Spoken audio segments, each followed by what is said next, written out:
What if I told you that motivation is not the real key to building your dream life or achieving your goal?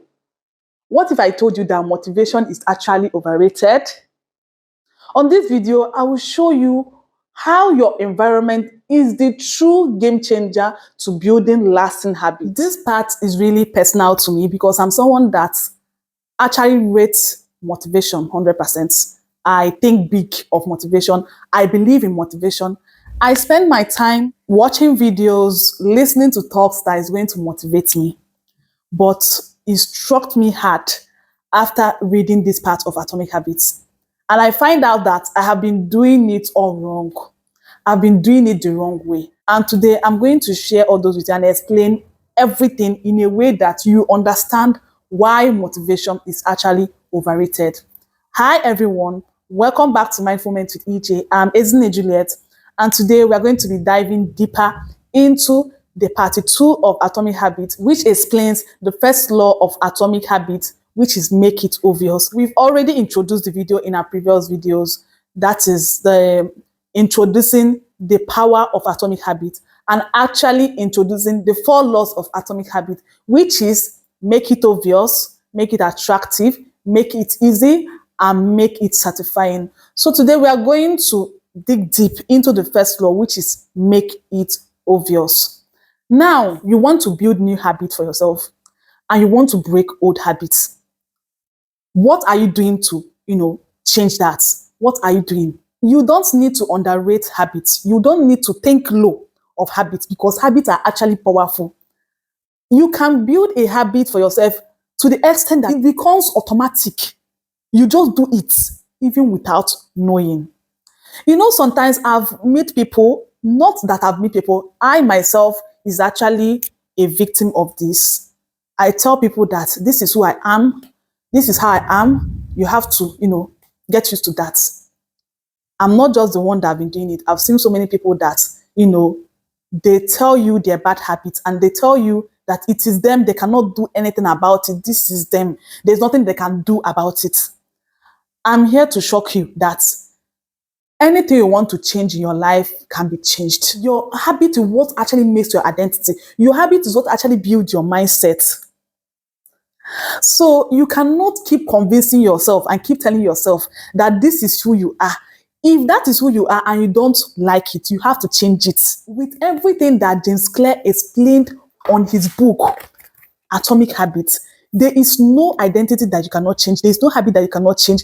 There is no belief that you have about yourself or about anything that you cannot change. And today we are going to be digging deeper into the first law. There are 4 laws. We're going to be digging deeper into the first law, which is make it obvious, in a way that you can use it in your favor. She started by telling us a story of how a lady had this crazy idea that she can improve the feeding habits of the staff and visitors of a particular hospital. And guess what? She achieved it. And how was she able to do it?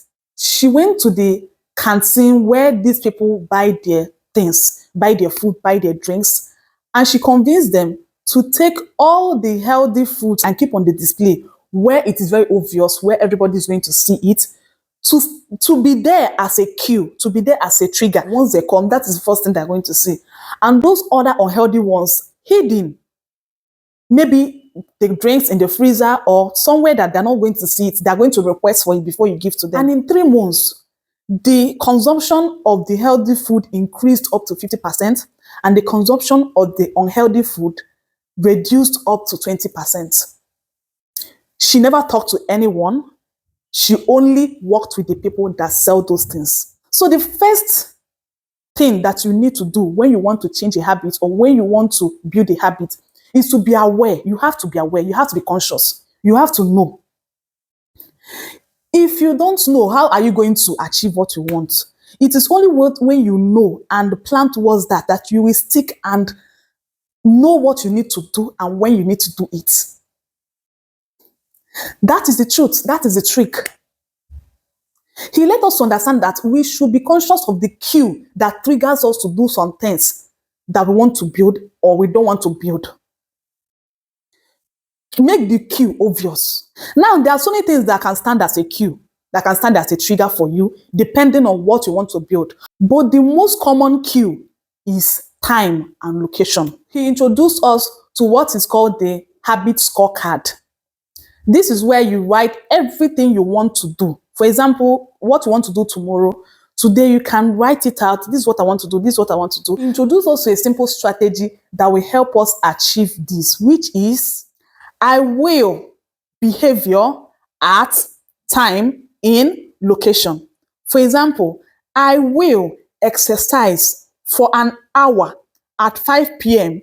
in my balcony or in your living room or in your bedroom. That is one. Secondly, maybe you say, I will study this particular book for an hour by 5 a.m. in my room. You see, when you say it this way and write it down, which is preferable, it will be easier for you to implement it. With this, you are not just writing a scorecard, you are also stating when and how and where you are going to do that. This is what this does. So it makes it to be specific. It makes it to be very obvious. It will help you to implement it. He also went further to introduce what is called habit stacking, whereby you pair an already existing habit to a new habit you want to build. For instance, you go to work every day. You now tell yourself, once I come back from work, I am going to do this. For example, let us write it in a way that we are going to put it in our scorecard. You write it like this. After current habits, I will new habits. For instance, after I take off my work shoe, I will immediately change into my workout clothes. Or once I finish brushing my teeth in the morning, I will read this particular book. This way, you are not just stating what you want to do. You are stating when you are going to do it and how you are going to do it. He went further to tell us a story of this set of family that stays in a particular estate. Their building is the same thing. They use the same appliances. But then, these other people's meter, NEPA meter, exhaust faster than these other people. They did some investigation and they find out that the meter, the NEPA meter of these people that doesn't consume much electricity is on the hallway of their house, while this other set of people that consumes more electricity is outside where they don't see it. They only see it when it finishes and they want to resubscribe. This slight difference of this meter being where you see it every day, which makes them to be conscious of the way they use the electricity, makes this huge difference. Because people doesn't see it all the time, they just use electricity unconsciously without remembering that this is actually money that is going. But these people, this meter that they see every day, keep reminding them that electricity is burning out, and they do everything they're doing consciously in a way to preserve more electricity. But these people, only whenever it crosses their mind that they are conscious of how they use the electricity. And it will not always cross their mind. It will only cross once in a while. That is human being for you. But these other people, the meter that is on there, keep reminding them. It keep reminding them. And that is why these people's electricity finishes all the time. That is why I told you at the beginning of this video that motivation is actually overrated. What you need to concentrate more on is your environment. Your environment plays a big role in the kind of person you are, in the kind of habit that you build.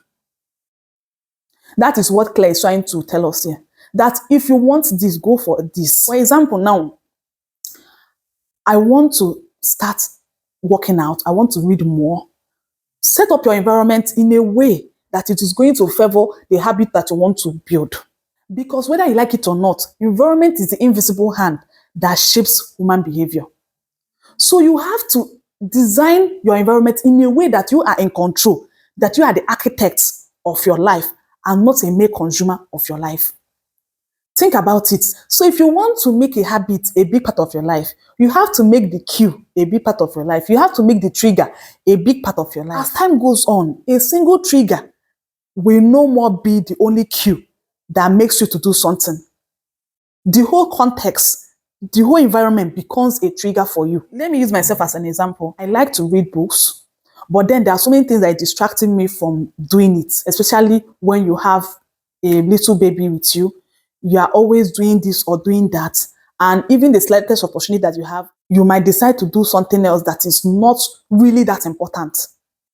But then when I keep my books in location where I'll be seeing it at every time, it keep reminding me, you need to do this, you need to do this. And it will help me to differentiate the important things and the ones that are not really important. Because the truth is that everything you are doing is important, but there are ones that are really important. So you need to prioritize.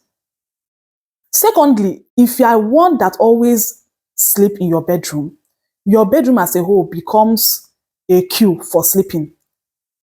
That is why once you take your book and lie down on your bed to read, before you know it, you are sleeping. You just wake up and 3 hours gone where you are sleeping.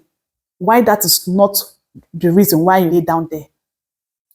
And this is why people that always find it difficult to sleep, their doctor always tell them to stop doing every other thing in your bedroom except sleeping. Every other activities that you do in your bedroom, change the location. Let your sleeping be only in your bedroom. Because when you do this consciously, consistently for a long time, before you know it, it becomes automatic. You do it unconsciously. Once you go to the room, you start sleeping, even when you don't want to sleep.